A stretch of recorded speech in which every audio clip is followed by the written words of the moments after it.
Managing a sick, unresponsive baby having apneas would give anyone the dread. But you know what to do? What might the cause be? In this sim, we had a 7-day-old standby call to ED for apneas. The baby was initially stable and was managed as bronchiolitis with high flow oxygen. However, apneas recurred and he was intubated in theatres and transferred to ICU. Learning points. Neonatal presentations can be non-specific and often the baby is just generally unwell.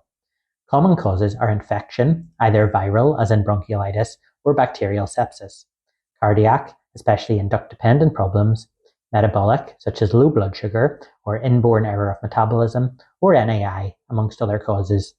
A common mnemonic to remember the causes is the misfits: trauma, heart, endocrine, metabolic, inborn error of metabolism, sepsis, formula feeding mistake, intestinal, toxins, and seizures. Careful clinical examination and blood investigation, such as blood gas, blood sugar, infection markers, biochemistry, and ammonia, are all very useful to help identify a cause. In bronchiolitis, there is some evidence for the effectiveness of high flow, especially in hypoxia, but if there are recurrent apneas, increasing FiO2, and decompensated respiratory acidosis, then intubation and ventilation will be required. Adrenaline nebs can be given whilst awaiting this, but there is no benefit to salbutamol, budesonide, ipratropium, or caffeine. Generally, it is not a good idea to commence high flow in the emergency department as it will make transfer to the ward very challenging. Take care in fluid resuscitation in babies with bronchiolitis, as fluid overload is common, which further worsens their respiratory status.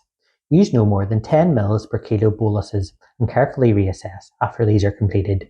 Remember, there is a risk of hyponatremia due to SIADH in bronchiolitis.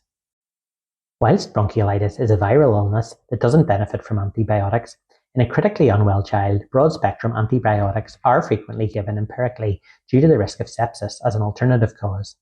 Always ensure you take blood cultures first, which can be forgotten in bronchiolitis. If the baby is less than 28 days old, ensure that you follow the neonatal part of the micro-guidelines rather than the paediatric.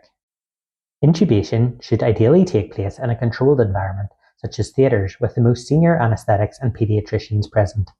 If the baby is very small, it may be appropriate to discuss the skill set of the anaesthetist and paediatrician and see who is the most competent to intubate. This sim was excellent, and the teamwork between the doctors and nurses in anaesthetics and peds was great to see. Well done, everyone.